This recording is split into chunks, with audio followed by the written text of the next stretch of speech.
Vamos falar de uma história bem conhecida que aconteceu com o Senhor Jesus Cristo. Eu coloquei o título da pregação assim: para ter a vida eterna basta querer. Mateus capítulo 19, versículos 16 a 26. Evangelho segundo Mateus, capítulo 19, versículos 16 a 26.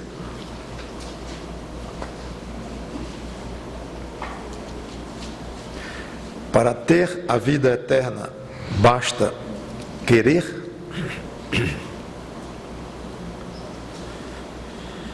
Diz assim a palavra de Deus no trecho que eu anunciei: e eis que alguém, aproximando-se, lhe perguntou: Mestre, que farei eu de bom para alcançar a vida eterna? Respondeu-lhe Jesus: por que me perguntas acerca do que é bom? Bom só existe um. Se queres, porém, entrar na vida, guarda os mandamentos. E ele lhe perguntou: quais? Respondeu Jesus: não matarás, não adulterarás, não furtarás, não dirás falso testemunho, honra a teu pai e a tua mãe, e amarás o teu próximo como a ti mesmo. Replicou-lhe o jovem: tudo isso tenho eu observado. Que me falta ainda? Disse-lhe Jesus: se queres ser perfeito, vai, vende os teus bens, dá aos pobres, e terás um tesouro no céu. Depois vem e segue-me. Tendo, porém, o jovem ouvido esta palavra, retirou-se triste, por ser dono de muitas propriedades. Vamos orar. Santo Deus, nosso bom Pai, que esta tua palavra seja bem explicada por mim e aplicada pelo teu Espírito, que é realmente o que interessa. Eu não tenho poder nenhum para alcançar corações. Posso até alcançar algumas mentes, algumas emoções, mas eu não consigo alcançar a alma de ninguém aqui, de trabalhar dentro do coração de cada um, de edificar pessoas que já são teus filhos pela fé em Cristo, tornando-os cada vez mais santificadas nele. Não tenho poder algum para entrar nos corações de pedra e amolecê-los para que se dobrem aos pés de Jesus Cristo. Esse poder é exclusivo do teu Espírito Santo. Então peço que ele trabalhe como ele bem entender. Então somente pretendemos te louvar, te glorificar com o que vamos dizer e ouvir agora. Em nome do Senhor Jesus Cristo te peço e te agradeço de antemão. Amém. A história bem conhecida de um jovem senhor, rico, importante, talvez chefe de uma sinagoga, não sabemos exatamente, mas provavelmente. Parecia ser sincero e honesto quando chegou diante de Jesus e fez aquela pergunta. Essa passagem se encontra em 3 evangelhos. Eu li Mateus, mas está lá em Marcos e em Lucas também, com algumas pequenas variações. Mas podemos estudar todas as 3 e não será muito diferente a conclusão de que parece que esse homem estava sincero naquilo que ele queria conversar com Jesus. E ele começa perguntando: o que farei para dar a vida eterna? Uma pergunta típica da mentalidade religiosa de muitas pessoas, talvez da maioria que professam alguma religião. Aquela ideia de trocar algo pela salvação.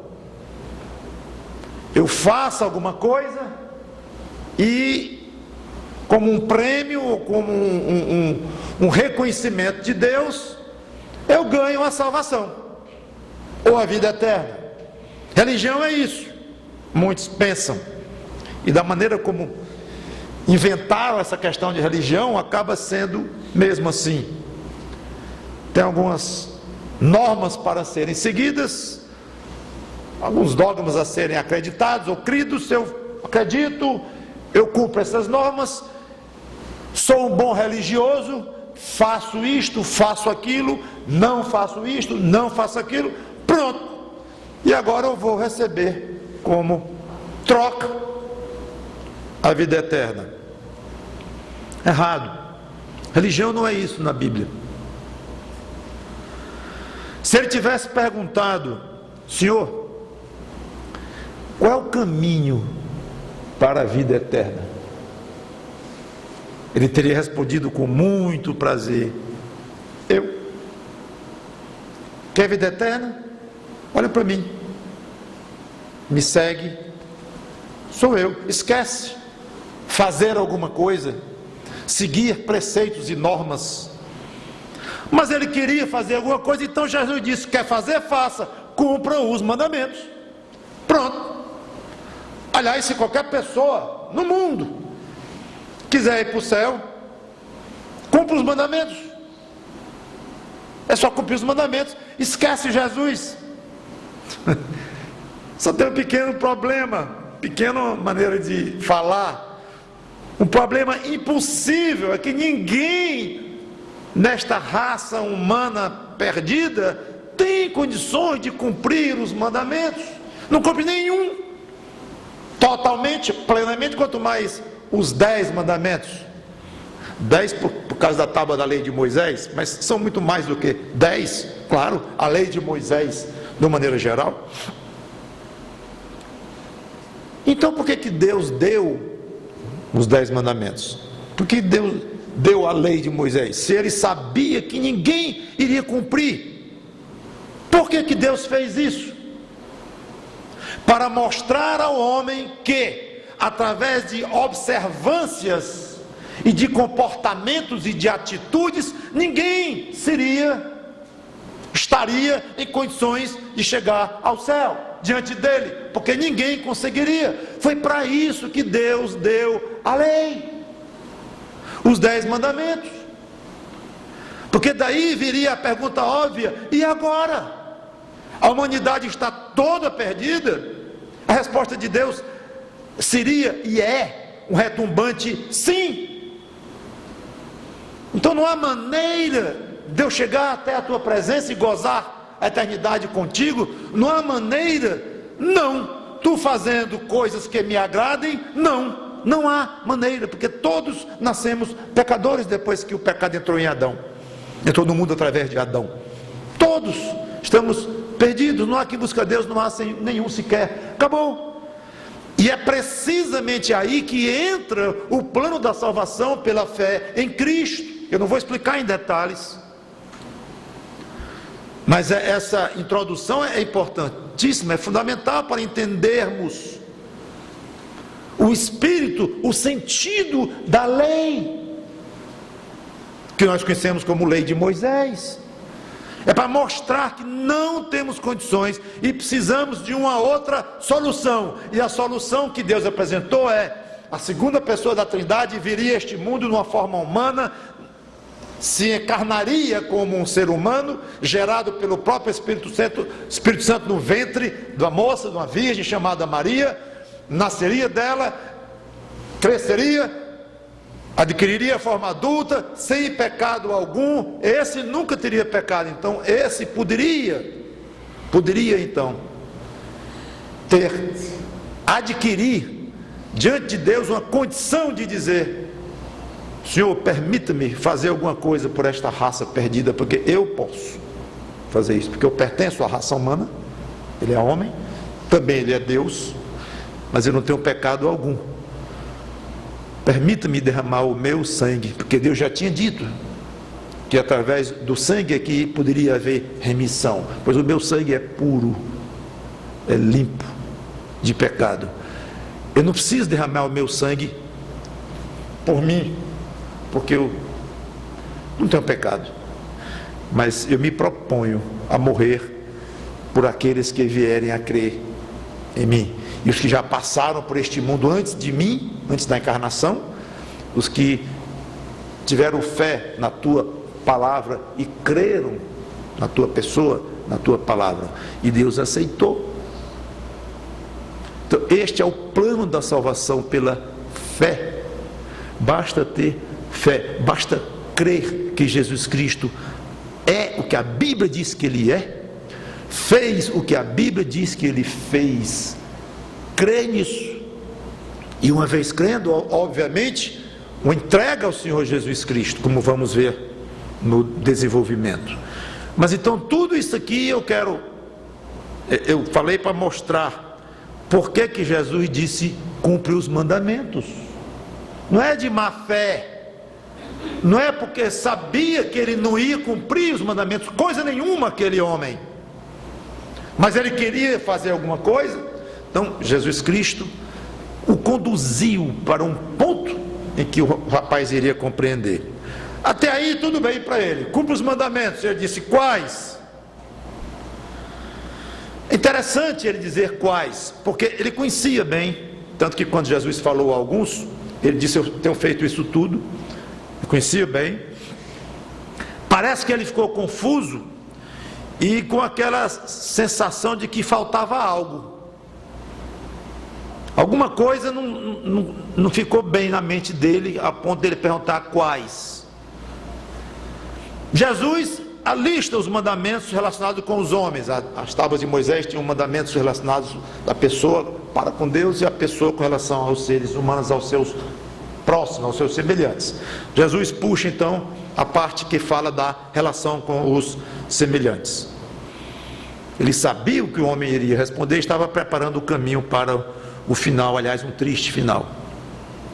Aí ele diz, todos aqueles mandamentos que eu já li, não vou repetir. Que falta ainda? Ele estava desconfiado, que alguma coisa estava esquisita.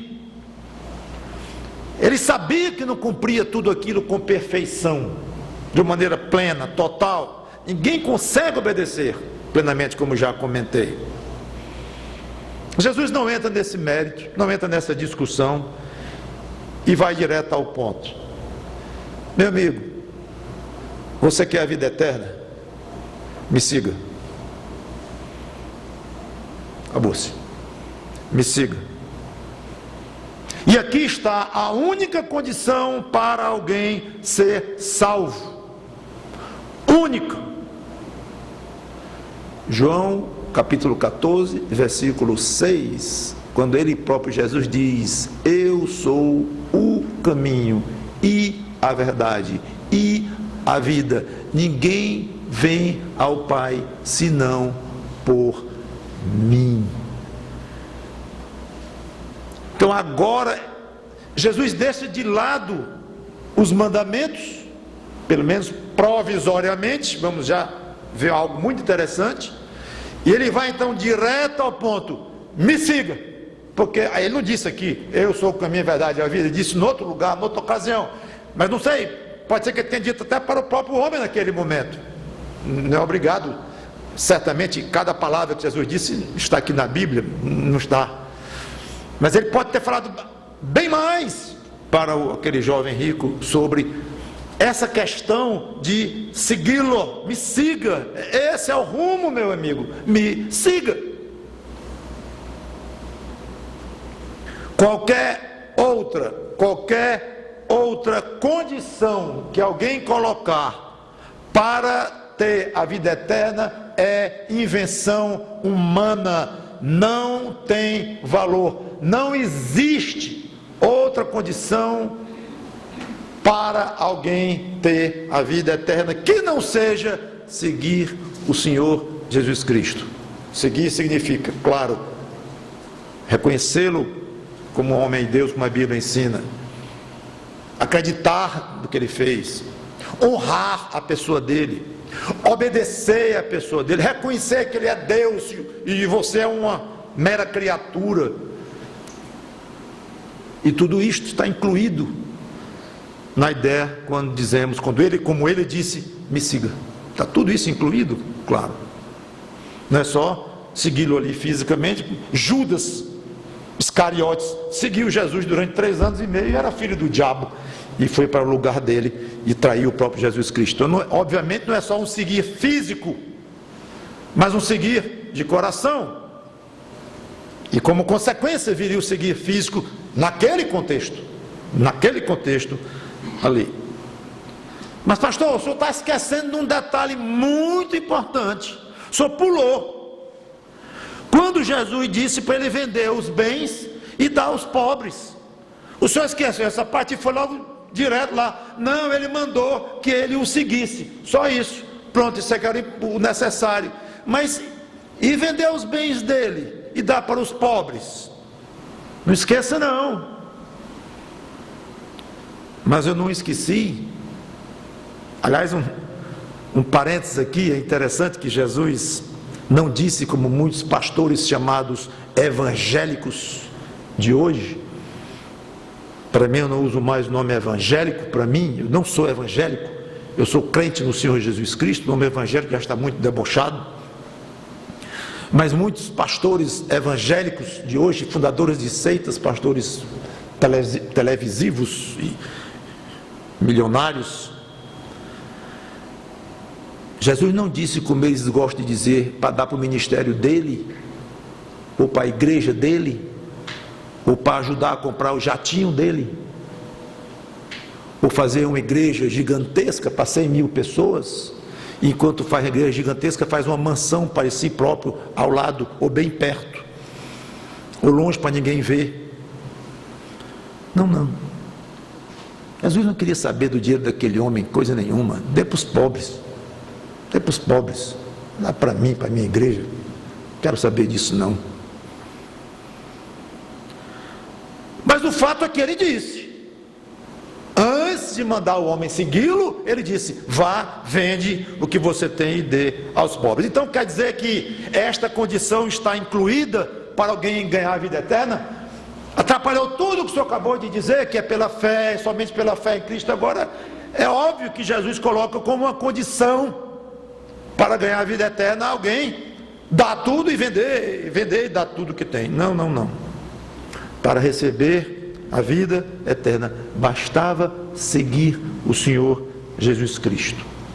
Só que, naquele caso particular, Jesus sabia que o homem jamais o seguiria, a não ser que se desfizesse dos seus bens, porque ele era absolutamente agarrado aos seus bens, e aquilo impedia aquele homem de fazer o que era necessário. O que? Seguir a Jesus.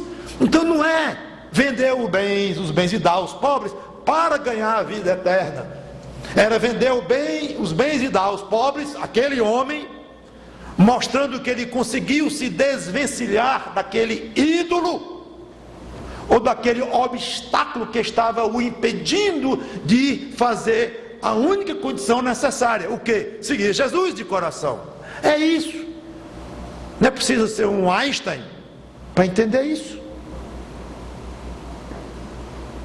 Em suma, no caso daquele jovem milionário, o amor ao dinheiro era o grande obstáculo de ele se tornar um fiel seguidor de Jesus.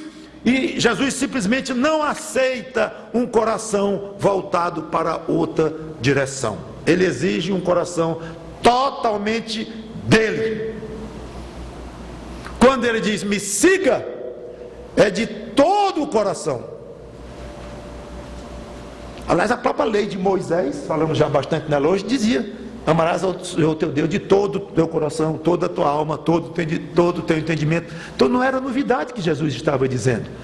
Deus sempre exigiu isso. Não há sentido de alguém seguir a Deus se não for de todo o coração. O final é melancólico. O homem parece que até, coitado, tinha vontade de entrar no céu mesmo, mas a vontade de ficar com suas propriedades era maior. Vontade tem tamanho. Você pode ter a vontade de fazer uma coisa e vontade de fazer outra, mas só pode fazer uma ou a outra, e a vontade maior vai predominar e você faz. Então, esse homem tinha uma certa vontade de entrar no céu, de ter a vida eterna, mas se para isso era preciso seguir Jesus totalmente, e para seguir Jesus ele tinha que se desvencilhar dos bens dele que ele estava agarrado, não dava não. Aí ele se retirou triste. Triste por quê? Eu fico imaginando, por quê? O detalhe, poderia só dizer ele se retirou, mas triste, porque ele sabia, entendo eu, que era uma indicação de que ele sabia que estava deixando a grande oportunidade de realmente herdar a vida eterna, que tinha todo o sentido aquilo que Jesus tinha acabado de dizer, estava correto o que Jesus queria dele, estava certo. Jesus foi lá dentro do coração daquele homem, ele sabia, mas não queria seguir pelo caminho que Jesus Cristo indicou, e então se retirou triste. Todo mundo que deixa de fazer o que sabe que é certo, que é necessário e não faz, alguém sincero e honesto consigo mesmo, fica triste, não consigo fazer isso, mas é o que eu deveria fazer. É o que aconteceu. Esta passagem deixa algumas pessoas confusas, achando que para se entregar ao Senhor Jesus Cristo é preciso vender tudo, se desfazer de tudo. Eu mesmo já fui questionado quanto a isso. Em 1976 eu me converti, fui convertido a Cristo, melhor dizendo, e alguém um dia chegou para mim, ou chegou para alguém conhecido meu, não me lembro dos detalhes. Pois é, o Mauro agora que se converteu, né? Agora é crente. Pois é. E ele já vendeu o carro dele? Não, ele continuou com o carro dele. Vendeu a casa dele. Nem tinha casa na época, casa própria. Vendeu as roupas dele, vendeu tudo que ele tem. Não, acho que ele não vendeu nada. Continuou com as coisas dele, trabalhando e tudo. Mas então, será que se converteu mesmo? Porque Jesus diz que para poder alguém herdar a vida eterna, tem que vender tudo que tem e dar para os pobres. Aí fica com a ideia de que, ficou no ar a ideia de que eu estava com hipocrisia, ou dizendo uma coisa e fazendo outra, e coisa assim. Mas esse não é o ensino aqui, e em lugar nenhum da Bíblia. Eu quero considerar com vocês alguns pontos. Primeiro, aqui se trata de uma conversa particular. Jesus falou especificamente àquele homem. É importante você saber distinguir na Bíblia quando há uma ordem dada a uma pessoa ou a um grupo, tipo os judeus, tipo os fariseus, os gentios, ou a toda a humanidade. É importante verificar caso a caso se é um princípio geral que está sendo estabelecido ali, se é algo particular, porque podem ser dadas orientações diferentes.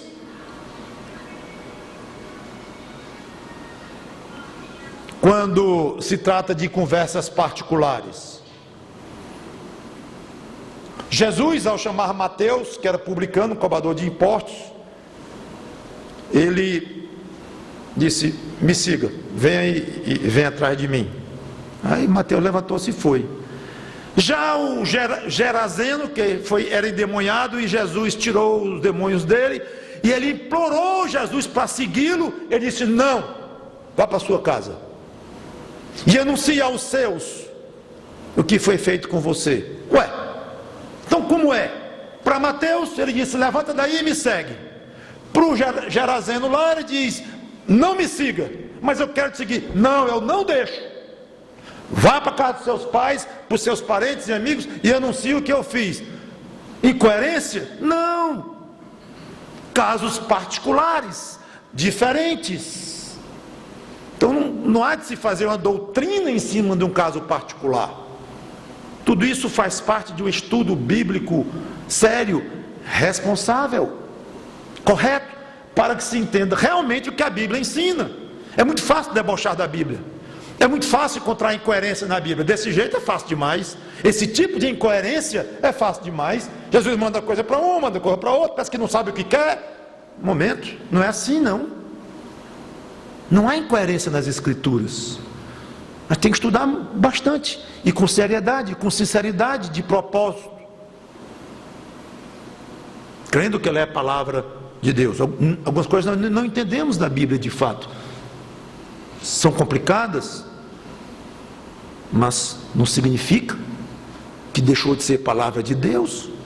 Segundo ponto que eu quero comentar: em lugar nenhum a Bíblia ensina explícita ou implicitamente que riqueza em si impede a salvação. Ela atrapalha, sim, a riqueza atrapalha a salvação, mas não impede.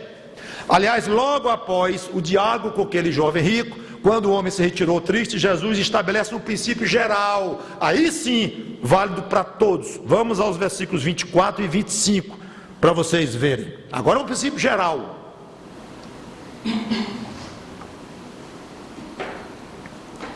E ainda vos digo que é mais fácil passar. Eu quero 23 também. Então disse Jesus a seus discípulos: em verdade vos digo que um rico dificilmente entrará no reino dos céus.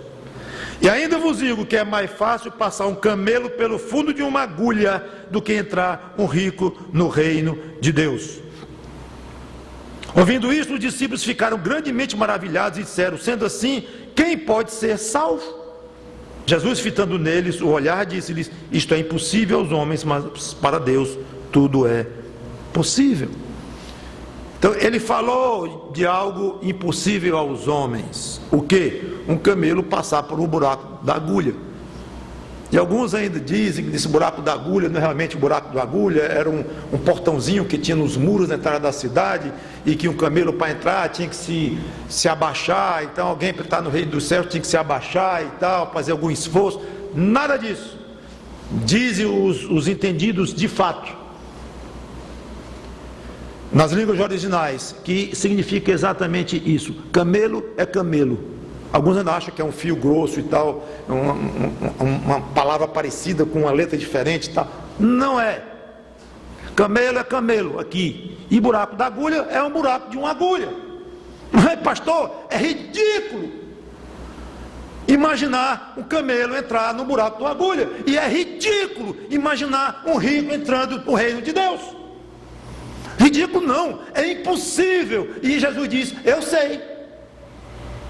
Para os homens, mas para Deus tudo é possível.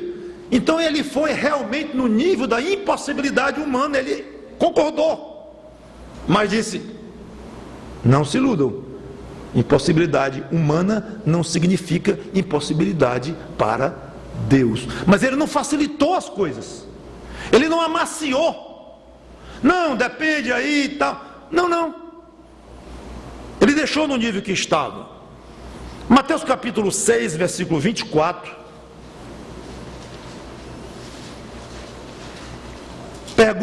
Responde ao que alguém poderia perguntar: mas por que é tão difícil um rico entrar no reino de Deus? Mateus 6 e 24 responde: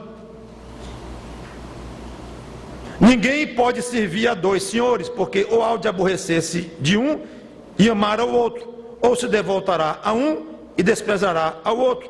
Não podeis servir a Deus e às riquezas. Então o rico em geral é agarrado aos seus bens, e ao ser assim, conscientemente ou não, ele está optando por não servir a Deus, porque é um princípio geral que Jesus estabelece: ninguém pode servir a dois senhores, especialmente quando esses dois senhores são opostos entre si, com padrões diferentes não, inversos entre si. E no original, quando tem aqui a Deus e as riquezas, não é riqueza. Se você for lá no grego, você vai ver Mammon. Ninguém pode servir a Deus e a Mammon. O que é Mammon? Era o Deus pagão, obviamente, das riquezas, das coisas materiais. E os tradutores colocaram aqui riquezas, porque ninguém ia entender. Você não pode servir a Deus e a Mammon, eu sei lá o que é Mammon, mas originalmente está lá, Mammon. Deus e um Deus verdadeiro e um Deus inventado pelos idólatras, um Deus pagão, obviamente com critérios opostos, claro. Ou você vai servir ao Deus verdadeiro, ou serve a uma invenção humana, que só leva à destruição da alma, como são todos os deuses pagãos, deuses inventados. Então, é o princípio, ninguém pode servir a um, ninguém pode servir aos dois, porque ou vai servir a um, ou vai servir ao outro. Quando o rico se agarra com as suas coisas, ele escolhe, ele opta, talvez não, repito, não conscientemente sempre, mas conscientemente ou não, ele está optando por não servir a Deus. E Paulo deixa claro que essa questão do dinheiro não é o dinheiro em si, mas é o amor ao dinheiro. 1 Timóteo capítulo 6, versículo 17.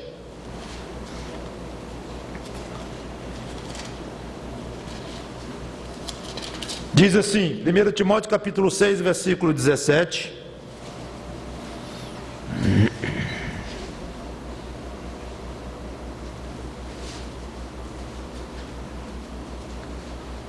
Aliás, versículo 10, desculpe, o 17 também fala no assunto riqueza, mas eu não vou ler. Mas o 10 que eu quero ler. Porque o amor do dinheiro é raiz de todos os males. Alguns decoram esse versículo e esquecem a palavra amor. Ah, eu sei, o dinheiro é um perigo, o dinheiro é a raiz de todos os males. Não, é o amor ao dinheiro que é a raiz de todos os males. E alguns nessa cobiça se desviaram da fé e a si mesmos se atormentaram com muitas dores. Terceiro ponto que eu quero colocar, esclarecendo esta passagem aqui, e que é errada aquela ideia de que a Bíblia ensina que a riqueza impede a salvação. Jesus deu a entender isso. Sabe o que é? Outra prova que a Bíblia não é contra a riqueza em si. O registro na Bíblia de homens de Deus ricos, homens abençoadíssimos por Deus. Deus nunca mandou essas pessoas venderem os seus bens. Ao contrário, Deus fez foi dar mais para eles. Eu tenho aqui cada passagem bíblica, mas não quero ler. Eu quero continuar e encerrar. Mas veja lá, Abraão, Gênesis 13 e 2, não vou ler. Era um homem rico. Quando Deus o chamou, e ele ficou mais rico ainda, servindo a Deus. Isaac, filho de Abraão, também rico, e ficou mais rico ainda. Jó, famosíssima história de Jó, homem riquíssimo, perdeu tudo que tinha, inclusive os filhos, foi duramente provado, e lá em Jó, no final, capítulo 42, versículo 12, diz que ele ficou mais rico ainda. Deus deu em dobro depois. Então a riqueza de Jó não foi impedimento para ele ser fiel a Deus. Ele foi fiel a Deus assim mesmo. José de Arimateia, o homem rico, que cedeu o seu túmulo, que não tinha ainda colocado nenhum cadáver ali, um túmulo virgem nesse aspecto, ele cedeu para o próprio Jesus Cristo ser colocado ali, como de fato foi. Era um homem rico. Zaqueu, aquele publicano que não era muito alto, ele não conseguia ver Jesus, subiu numa árvore, e Jesus disse: desce que eu preciso na tua casa hoje ainda. E Jesus foi lá, e o homem se converteu, e ele deu voluntariamente metade dos bens dele. Jesus não pediu, ele deu. Resolvo dar metade dos meus bens, e se eu defraudei alguém, eu pago 4 vezes mais. Ora, um homem rico que dá metade continua rico.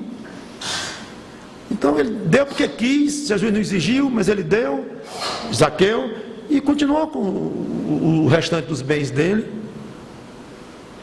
Então, por que Jesus diz que é mais fácil passar um camelo no buraco da agulha do que um rico entrar no reino dos céus? Porque percentualmente muito mais pobres do que ricos reconhecem que são desesperadamente necessitados de Cristo e se arrependem e recebem a Cristo como Salvador. Os pobres, por serem mais necessitados, eles são mais carentes, são mais humildes, mais quebrantados. O rico, em geral, é arrogante, é senhor de si, olha de cima para baixo, para o resto da humanidade, mais pobre do que ele,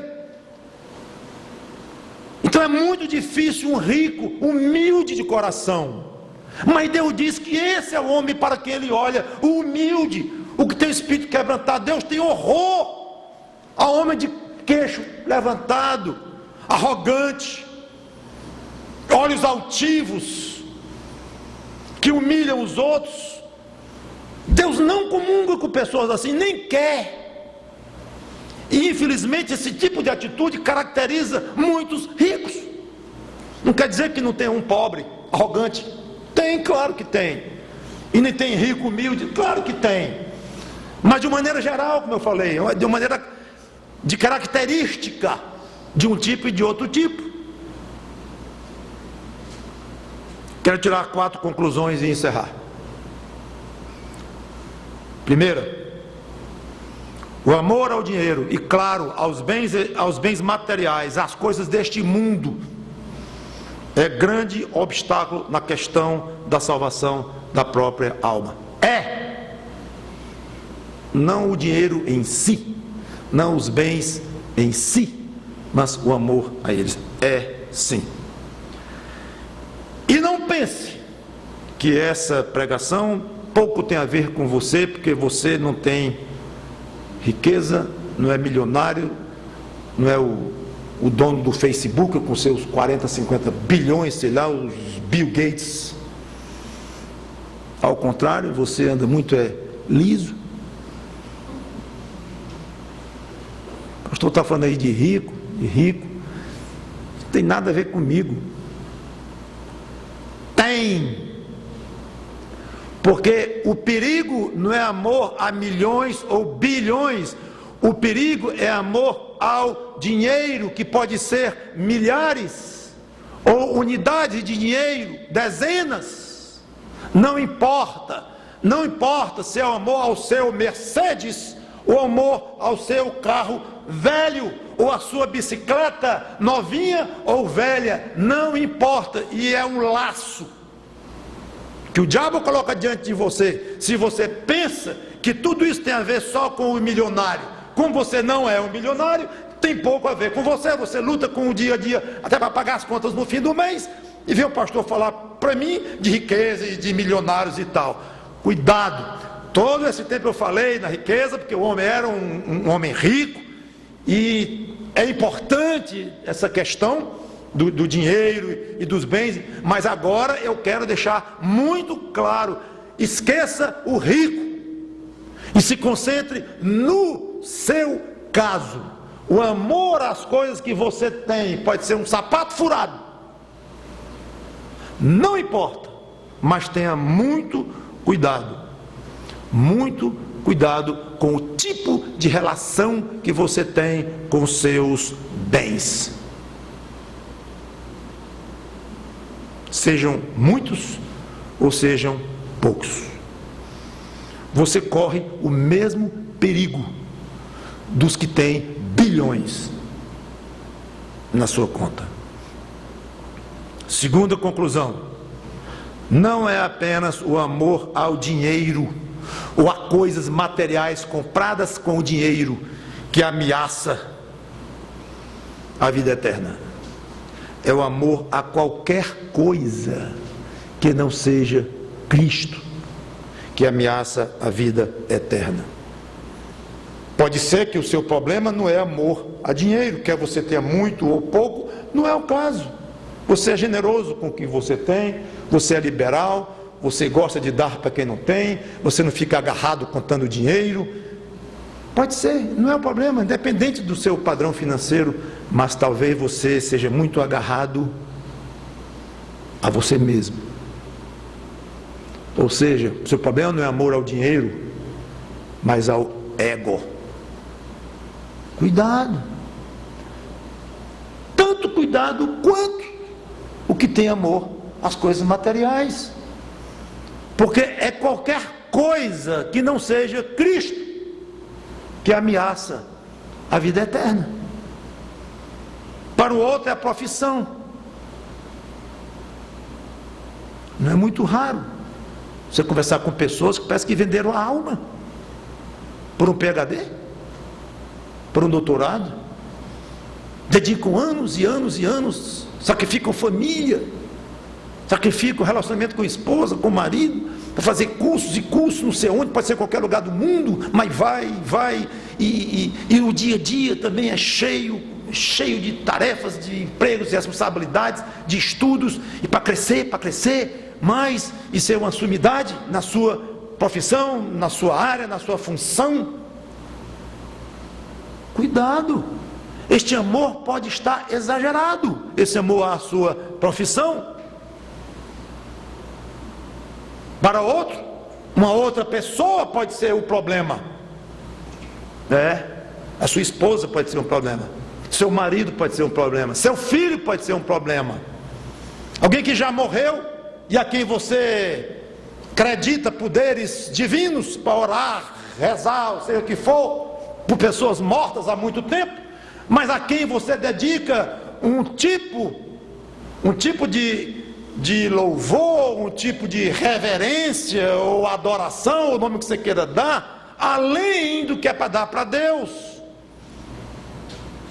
Ou como falei, alguém vivo mesmo. Você não pensa em seguir Cristo porque o seu marido não vai concordar, ou a sua esposa não vai concordar, seu patrão vai lhe demitir e vão lhe perseguir na faculdade.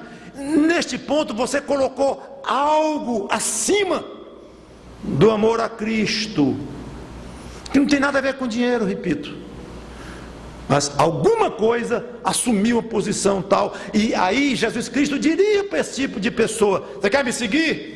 Esqueça a sua profissão e me siga. Então Jesus é contra os profissionais. Não. Quer me seguir? Está deixando de me seguir por causa do seu marido? Deixe o seu marido e me siga. E ninguém ensinou mais sobre o lar, sobre o casamento, sobre família, sobre filhos, do que o próprio Jesus Cristo, é óbvio. Mas ele mesmo disse: ninguém que ama pai, irmã, sogra, nora, mais do que a mim, é digno de mim. Então não estou dizendo nenhuma novidade, mas é o que se vê no dia a dia, pessoas que optam claramente por alternativas que não são o próprio Senhor Jesus Cristo, e ele fica em segundo lugar. Não admite, ele não admite. Eu vou dizer de novo: Jesus não admite ficar em segundo lugar no coração de ninguém. Você vai para o inferno se você não colocar o Senhor Jesus Cristo acima de pai, mãe, irmão, Mercedes, Fusquinha, bicicleta, função, PhD, doutorado, tudo que existe, filho, tudo. Se não ficar abaixo do amor ao Senhor Jesus Cristo, você não vai para o céu, você não vai ter a vida eterna.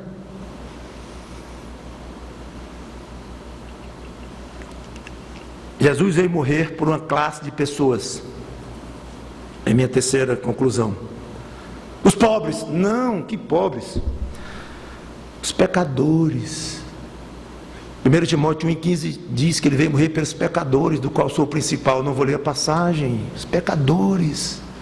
Pobre, rico, ignorante, culto, não importa. Ele veio morrer pelos pecadores. E sabe quem são os pecadores? Todos precisam de Cristo. Você precisa de Cristo, se você ainda não o tem. Quarto e último ponto: para ir ao céu, não adianta vontade de ir. Aqui está o título da pregação. Agora você vai entender melhor, que eu disse que era: para ter a vida eterna, basta querer? Não. Você pode estar desesperado de vontade para ter a vida eterna, chorar no seu leito lá, ajoelhado, querendo vida eterna. Pode desejar, é morrer de desejar, mas não vai. Esse homem queria vida eterna. Ele queria, ele foi? Não. Não adianta tratar Jesus com respeito, com reverência, com consideração, e mesmo até adoração. Não adianta. O jovem rico tratou Jesus Cristo com muita consideração. Senhor, bom mestre. Até levou um carão, por que me chamas bom? E é outra história que eu não vou explicar isso agora, mas ele tratou Jesus com muita consideração. Mas pastor, o senhor disse que alguém pode até adorar Jesus e não ser salvo? Pode. O livro de Tiago diz que os demônios creem em Deus e tremem. Algumas histórias de Cristo dizem que pessoas endemoniadas o adoraram, se prostraram diante dele. Demônios adoram Cristo, porque esse tipo de adoração não leva ninguém à vida eterna, porque não inclui um arrependimento, uma contrição e uma abertura do coração ao domínio total de Cristo. O que inclui ali é um reconhecimento na marra de que Jesus Cristo é Deus e o dono de tudo, o criador de tudo. Então, quando o demônio se prostra diante dele adorando-o, é no sentido de uma criatura adorando o grande Criador a quem tudo se deve. É nesse sentido que eu digo que mesmo adorando Jesus Cristo, não está garantido para alguém ter a vida eterna. Esse tipo de adoração. Tentar seguir mandamentos do tipo faça isso, não faça aquilo, faça isso, não faça aquilo, não leva ninguém à vida eterna, porque o jovem rico fazia, ele não disse, não, eu faço isso aí tudinho, eu obedeço isso aí tudinho, não adiantou nada. Para quem deseja ser salvo, a única coisa que resolve é olhar para o Senhor Jesus Cristo como um simples e miserável pecador, arrepender-se dos próprios pecados, pedir perdão ao Senhor Jesus Cristo, reconhecê-lo como Senhor, como Paulo disse lá em Romanos 10, 9 e 10, eu quero ler e encerrar. Romanos capítulo 10, versículo 9 e 10.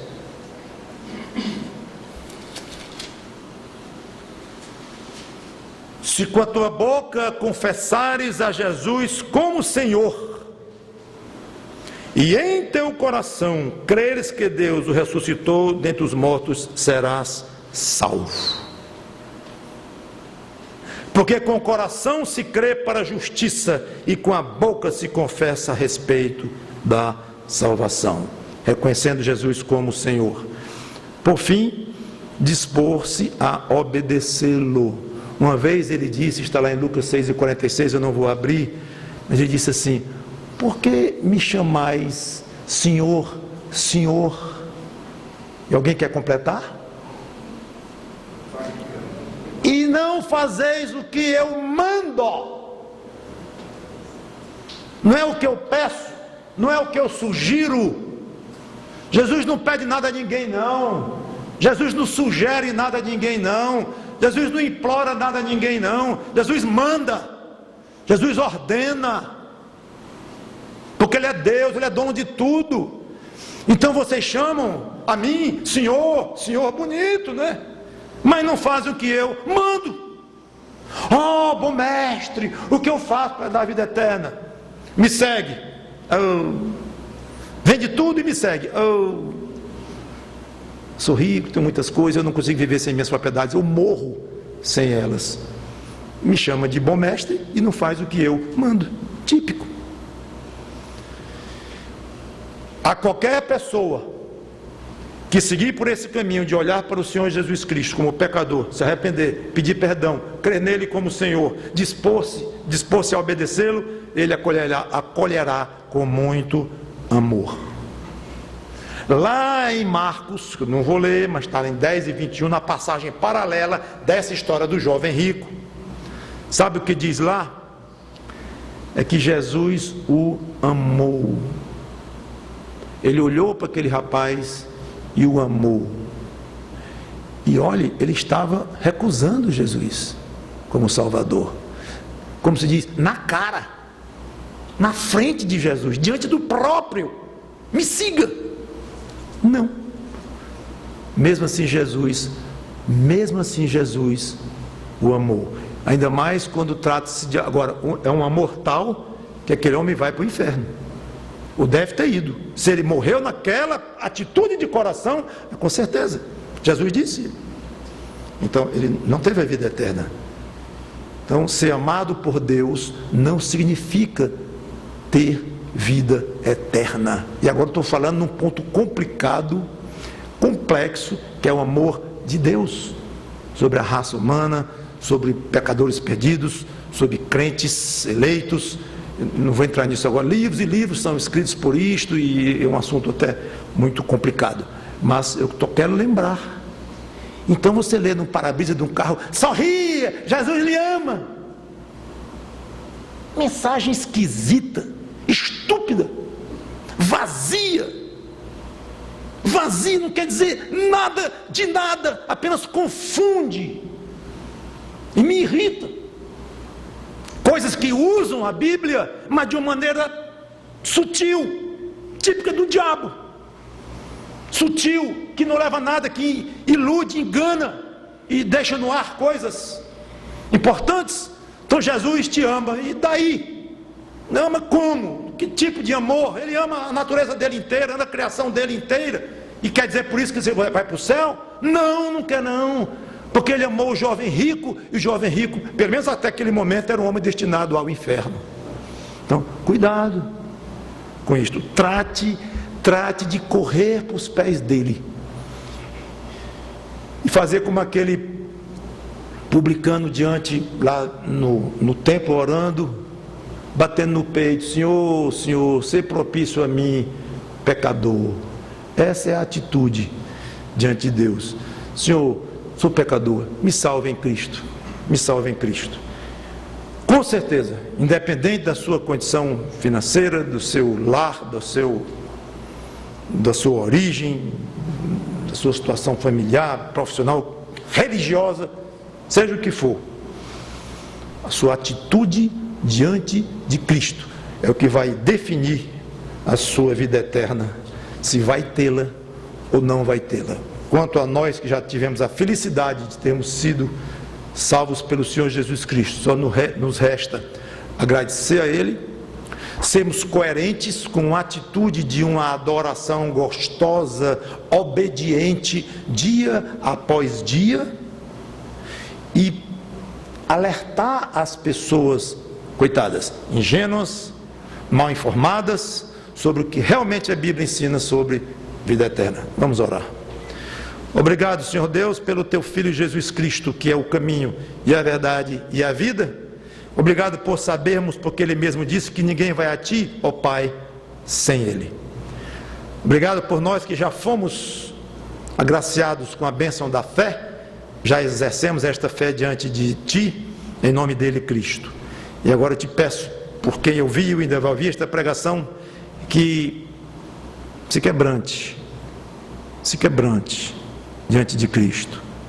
Não permita que dinheiro, muito ou pouco, que coisas, pessoas, ideais, nada se interponha entre esta pessoa e Cristo, porque se for o caso, essa pessoa não vai a Cristo, e se não for a Cristo, não vai ter vida eterna.